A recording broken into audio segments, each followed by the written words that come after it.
just to be a team player, as a member of the board would do. So I don't know what he meant by they owe me one more fight. I can't begin to explain to you how much I despise the attitude they owe me. Last time he got in the ring, he got destroyed, he got knocked out. That's hard to overcome. There's bats in the belfry. There's ghosts in the attic. That's hard to overcome. I mean, that's there. His confidence, all of those belief systems have been damaged. He hasn't done anything since. We don't know what kind of shape he's been in. He looks like a guy who lives right. The entire world seems to be talking about Francis Ngannou once more, and for one reason, Jon Jones. In an interview with Ariel Helwani, Ngannou made it very clear that he wants a fight with Jones most in the world. He was candid and sure of himself, and it is clear that this fight is still on his brain. Fans immediately reacted because this is the fight people have debated for years. The moment Ngannou spoke, heavyweight greatness was debated once more. Francis, but can I just ask bluntly, if it was up to you, can I ask the opponent, the sport, the month, the location, can you tell us what you want as clearly as possible?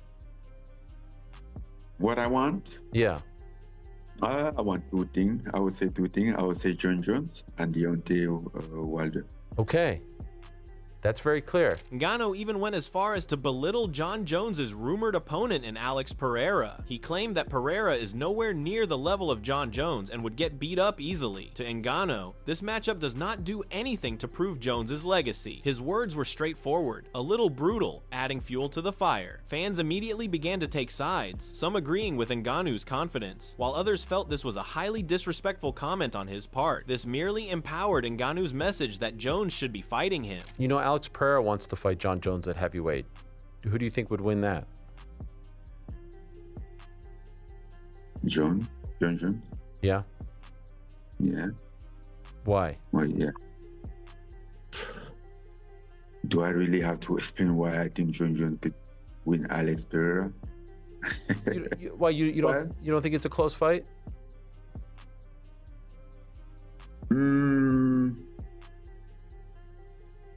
Let's say it's little. They are little close, but on any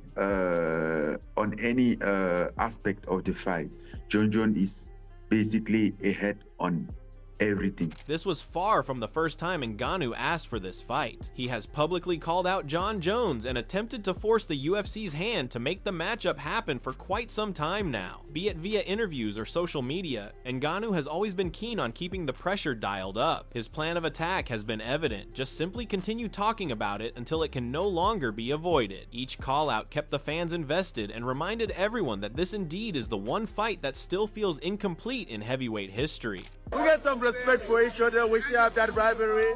He think he can kick my ass, and I think I'll kick his ass. How can we find out? I tell him to let his daddy know so they can give him a little bit of a freedom to figure that out. How bad do you want to fight that guy? That has always been the number one fight that I've been asking for the last 3 years. Whether it was before Stipe or after Stipe, or after Gunn, I've been asking for Jon Jones. I mean, how about it is that I've been asking for 3 years. Things took an even further turn when the PFL boss stepped in, making an offer that would leave many surprised. He stated bluntly that Jon Jones could fight Ngannou in the PFL for a custom-made belt. That statement took many by surprise and further showed how serious the PFL was with the idea. It also embarrassed the UFC in the eyes of some sets of fans. Suddenly, the fight did not seem impossible anymore, but it also highlighted the growing tension between promotions and egos. Hey, you know you don't want no smoke. Huh? You know you don't want no smoke. You know I want no smoke. You know I want no. With the one true king of all things. Today I started this. And I'm gonna die. You really wait? We'll see. We could have solved, but you left. Oh no, you sit back for 2 years. I had to get to the side so I decided to kick your ass. knock out the women for the ladies. I think that I want to. I want to say Contrarily, Chael Sonnen did not take too well to the approach Ngannou used. He severely criticized Ngannou, calling it a childish, unrealistic desire. Chael reasoned that Ngannou acts as if the UFC owes him a fight with Jon Jones. That is just not how the business of this game works, he said. If you leave the UFC, you leave with consequences, according to Chael. His remarks shifted the discussion from fantasy matchups to reality, reminding fans that promotions, not fighters, control the biggest fights. I don't know why Francis wouldn't be specifically looking to the Nemkov fight. And you must understand, he may have no intent to fight Nemkov. He's on Ariel's program. He could have alluded to an intent to wanting to fight Nemkov just to bring attention to Nemkov versus Ferreira. Just to be a team player. As a member of the board would do. So I don't know what he meant by they owe me one more fight. I can't begin to explain to you how much I despise the attitude they owe me. Realistically, this fight already had slim chances, but those chances fall even further because Ngannou is clearly in Dana White's bad books. The way Jon Jones has been protected and promoted shows just how dangerous it is to be on Dana's wrong side. Ngannou's current situation perfectly fits that mold. This makes the dream fight feel even more distant, no matter how loud Ngannou speaks or how much fans want it. When you talk about good guys and bad guys, I'm in the fight business. It happens. You know what I mean? Yeah. And I'm pretty lenient when it comes to tough guy shit. I'm not lenient with bad guy shit. Fans added that Ngannou already has a huge test in the PFL with one of the best fighters in that promotion, Vadim Nemkov. It isn't an easy task, and Ngannou should try to prove his worth there instead of looking around for UFC fights. It again very much brought reality into the conversation, shifting it from fantasy fights to real obligations. A question on many minds now: is he running from the current threats to chase such fights that would cement his legacy? I know it's not really your personality to call for ambitious things or to talk trash, but you just announced your presence in this heavyweight division. Who do you want to fight next? Я подерусь с любым, с кем предложит организация, но хотел бы драться с Фрэнсисом или... He said, I'll fight anybody that the company wants me to, but I really want to fight Francis. I really want to fight Francis, and of course he's referencing Francis Ngannou. While fans of MMA were busy debating Ngannou, another huge crossover fight stole the headlines, and that was Jake Paul versus Anthony Joshua. The latter came into this bout after his recent loss to Daniel Dubois, and legendary trainer Teddy Atlas had his honest take on the subject. First, he mentioned Joshua's long inactivity after that defeat and questioned his mental strength. As Teddy explained, confidence after such a brutal loss is a question mark. This intensified the match and made something critics could think about a little more than just physical power. Last time he got in the ring, he got destroyed, he got knocked out. That's hard to overcome. There's bats in the belfry. There's ghosts in the attic. That's hard to overcome. I mean, that's there. His confidence, all of those belief systems have been damaged. He hasn't done anything since.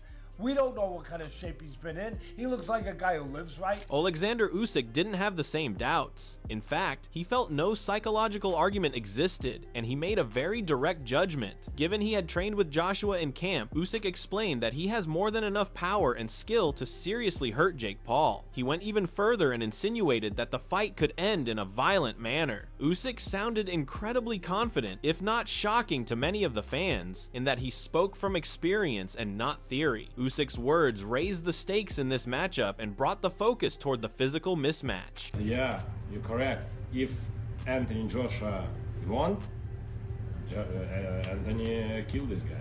Listen, a lot of questions, blah blah blah. Only one my answer. Anthony Joshua is Olympic champion. First.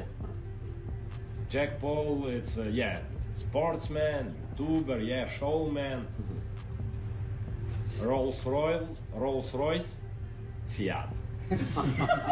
Listen, it's true. Yeah, I'm not. Типа я не обзываюсь.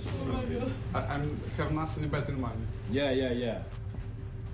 It's just true. Matchroom CEO Frank Smith fully agreed with Usyk. He stated openly that Jake Paul is crazy for accepting this fight and predicted an easy knockout for Joshua. Frank showed no hesitation, saying this fight should not even be competitive. His comments reinforced the belief that this matchup is reckless. With promoters, champions, and trainers all sharing the same opinion, the pressure around Jake Paul increased. Fans began questioning how this fight was even allowed to happen. It begs the question, if Anthony Joshua ends up inflicting considerable damage on Jake Paul, how much does that reflect on you and Matchroom? Everything we do in this sport, we want to make it as safe as we possibly can, but we have to accept the risks attached to it. And this is risky, isn't it? Yeah, look, it is risky. I think Jake Paul's crazy. I think he's delusional. But respect to him for doing it, and he's getting a load of money. A lot of people saying this can't be real, you know, Anthony Joshua going in there, it must be an exhibition or it's going to be choreographed and Anthony's going to carry him through a couple of rounds. Just to silence all those doubters, he's going to go in there to do a job, right? It's 100% real. It's 100% real. People ask him, why is it 8 rounds, not 10? Because I don't think it goes past the first round. So it's, you know, regardless, it's quite irrelevant. I think he steps across the ring and knocks him out. Simon Jordan then redirected the blame toward the Florida Boxing Commission. He argued that they share responsibility for sanctioning such a dangerous fight in the first place. According to him, commissions exist to protect fighters, not enable risky spectacles. His comments shifted the discussion from entertainment to safety. This added a serious tone to the debate and made fans reconsider the role of governing bodies. It became clear that this fight raised concerns beyond hype and money. The consequence of it is, the reasons why it's in Florida is because it's one of those Wild West states that will license something like this, because no grown-up state really would license a fight of this significance in terms of a former 2-time heavyweight champion of the world against, at best, an area level fighter. Amir Khan also weighed in and suggested that this fight might be a turning point. This, he said, might be the last time such an extreme step was taken by a YouTuber. He felt the standard of boxing has been harmed by hype and clicks, and this fight might redress that. His comments seemed more of a warning than trash talk. Fans agreed that win or lose this fight could reset some expectations and draw a line quite clearly between influencers and elite professionals. Jake Paul has been building up to this fight as only Jake Paul can do, and he's been showing off a black eye. He's been sporting a black eye, and he was more than happy to show that off to his mates. Have a listen. Wait, is your eye okay? How'd that happen? Who are you sparring? I'm sparring a bunch of world champion heavyweights. I think Lawrence Okoli did that to me. He's like 6'6", 270. Oh my goodness. Yeah. Wow. What are you weighing right now? I'm like 215. Get to what weight? To fight AJ? 220. What's AJ's weight, 220? He'll be like 250 in the ring. Huh? 250? Eddie Hearn indirectly supported this view by making one thing very clear. Joshua and his team are not looking to drag this out. They come to finish the fight early and move on. No playing around, no experiments. This, in fact, established that Joshua was not looking at this as some form of entertainment. For fans, this became confirmation that Jake Paul stepped into some real danger. The tone went from spectacle to execution. Obviously, a lot of people going into this fight, Eddie, they're expecting quite a demolition job from Anthony Joshua. You expect him saying like a round, whenever he wants. I mean, I don't think AJ's not the kind of guy that's going to start kind of messing around and doing 3 or 4 rounds. And you know, you get some people go, yeah, I bet there's something in the contract where it's like, don't be ridiculous. I mean, you know, I wouldn't even allow that, let alone AJ. He's going to go in there and he's going to do a job on it. We don't play around in boxing. It's not the sport to play around and start doing rounds. No, we're going to go out there. Obviously, AJ hasn't boxed for 14 months, but you know, I don't know. People say if it goes past 1 round, AJ's a joke. It's like, oh blimey, okay, can we have 2 rounds? But I expect it to be over in a round. Chael Sonnen took this one step further, and he completely agrees that Jake Paul can't hurt Anthony Joshua in any universe. He said the size, power, and experience gap is simply too large. According to Chael, believing otherwise is to ignore basic reality. His blunt assessment shut down many arguments defending Jake. With voices from both ends of MMA and boxing aligning, the feeling began to build that the result was as good as done. The fight was beginning to look like less of a contest and more of a controlled demolition. I tell you that because Jake's ability to hurt Joshua does not exist.